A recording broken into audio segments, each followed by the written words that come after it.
পরিকল্পনা করে 1,21,00,000 টাকা লুট। গেল 9 আগস্ট বিমানবন্দর এলাকার ক্রাউন প্লাজার সামনে ঘটে এ ডাকাতির ঘটনা। 3টি মোটরসাইকেলে 6 জন সহ মোট 9 ডাকাত এতে অংশ নেয়।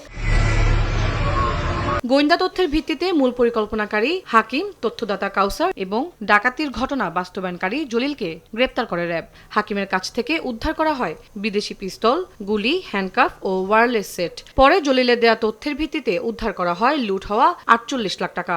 বৃহস্পতিবার কারওয়ান বাজার মিডিয়া সেন্টারে সংবাদ সম্মেলন করে এ ডাকাত দলের সদস্যদের গ্রেপ্তারের কথা জানায় র্যাব। ডাকাতি সফল হওয়ার পর তারা নিজেদের মধ্যে এই টাকাগুলো ভাগ করে নেয়। মেইন যে সর্দার অর্থাৎ জলিল মোল্লা আনুমানিক 53 লক্ষ টাকা তার কাছে রাখে।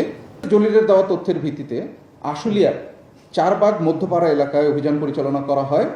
উক্ত স্থান হতে জলিলের কাছে থাকা 53 লক্ষ টাকার মধ্যে 48 লক্ষ টাকা উদ্ধার করা হয়। এছাড়াও জিজ্ঞাসাবাদে মতিঝিলে 17 লাখ টাকার বৈদেশিক মুদ্রা ডাকাতির সঙ্গেও জড়িত থাকার কথা স্বীকার করেছে জলিল। মতিঝিলে সংগঠিত 17 লক্ষ টাকার একটি সাংবাদিকদের এক প্রশ্নের জবাবে র্যাব মুখপাত্র জানান, নতুন আইনে এসআরবি কিভাবে কাজ করবে সেটি সরকার ঠিক করবে।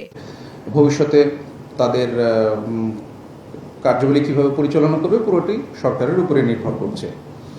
এক্ষেত্রে আমি শুধু বলতে পারি যে নতুন একটি আইন প্রণীত হচ্ছে, আপনারা সবাই এটা জানেন, এবং এই আইন প্রণয়নের মাধ্যমে আমি বলবো যে এই বাহিনীটির জন্য নতুন একটি অধ্যায়ের সূচনা হতে যাচ্ছে। কাঠামোগত পরিবর্তন হলেও বাহিনীর প্রতিটি সদস্য জবাবদিহিতার আওতায় থাকতে হবে বলেও জানান র্যাবের মুখপাত্র। তন্দ্রা তারুণ্য, দেশ টিভি, ঢাকা।